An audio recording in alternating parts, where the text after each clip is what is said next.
Ezequiel capítulos 13 al 15 hay algo que caracteriza a todos los profetas y es que siempre van con la verdad por delante y siempre van desmintiendo cosas que las otras personas iban diciendo que no eran ciertas. ¿Qué sucede en el capítulo 13?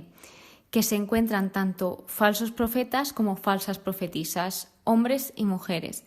Entonces, lo que sucede es que iban a las personas dándoles falsas esperanzas y mintiéndoles de que todo iba a estar bien, de que no iba a pasar nada, que estuviesen tranquilos, seguros, y esto todo era mentira. Además de que generalmente aquí trata de que los hombres iban hablando en nombre de Dios cuando Dios no les había dicho literalmente nada. Por lo tanto, lo que se hace en este texto es compararlos con los que construyen muros inseguros y tapan sus defectos. Un muro puede estar muy bien construido o muy mal construido. ¿Y qué pasa si está muy mal construido? Que se cae. A pesar de que intentes tapar todos esos defectos, habrá un día que se caiga y se revele que ese muro realmente no era lo suficientemente bueno. Entonces, pues esto es lo que sucedía con los falsos profetas, que cuando llegaba el tiempo difícil o cuando llegaba la prueba, no tenían el valor de levantarse y fortalecer a Israel en esos tiempos. Lo que los verdaderos profetas, a pesar de que eran perseguidos, intentaban acabar con sus vidas, pues cuando estaban en tiempos de crisis, ellos sí que daban la cara por el pueblo. Entonces, en lo que se refiere a falsas profetisas, son algo como brujas, más hechiceras. Según los estudios, indica que se refiere más a hechiceras por los instrumentos que se mencionan en el texto bíblico. Entonces, lo que dice de ellas es que estaban deshonrando a Dios, diciendo mentira al pueblo que escucha mentira, porque el pueblo del Señor lo que le gustaba era escuchar mentiras. Se sentía bien escuchando mentiras, no entiendo por qué, pero sigue pasando a día de hoy. Hay veces que preferimos escuchar lo que queremos escuchar que la realidad. Y esto es un gran error, porque al final nos estamparemos con esa realidad. Ese muro se derrumbará de la mentira. Entonces lo que Dios quería era librar a su pueblo de estos falsos profetas y que supiesen que Él era Dios. ¿Y qué consecuencias tenían pues estos falsos profetas y profetisas? Que tenían unos efectos terribles, que desviaban al pueblo por el mal camino, se apartaban de lo bueno, etc. Luego trata la idolatría, de que van diferentes ancianos a casa de Ezequiel a preguntarle a ver qué palabra tenía Dios para ellos. Lo curioso es que ellos eran idólatras, entonces esto es muy curioso y muy interesante porque se supone que ellos pues tenían muchos ídolos y dejaban a Dios de lado, pero sí que por si acaso les interesaba escuchar a ver si Dios tenía algo para ellos. Entonces, lo que se dice de ellos es que habían instaurado basuras en su corazón, que basuras se refiere a los ídolos en este texto.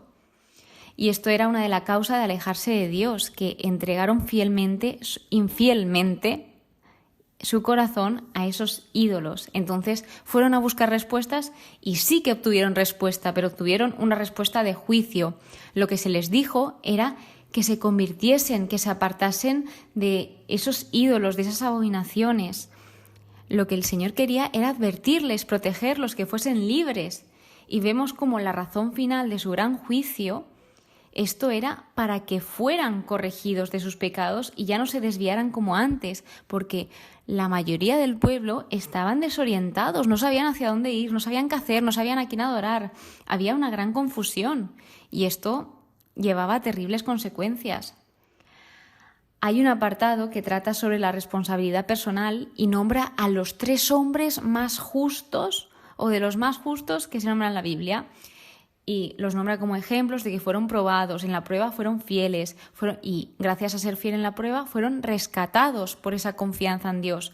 Entonces, estos 3 hombres más justos de la historia de Israel, que aunque estos 3 hombres se pusiesen a orar, a pedir a que se parara ese juicio, el juicio no se pararía. Ellos sí se salvarían por haber llevado una vida justa, pero no salvarían a los demás. Está hablando de la responsabilidad personal, de tú pecas y eres responsable de tus pecados, el otro peca y es responsable de sus pecados, que sí, que tu pecado puede influir en muchas personas, pero al final la responsabilidad es tuya. Y esto es lo que quiere transmitir.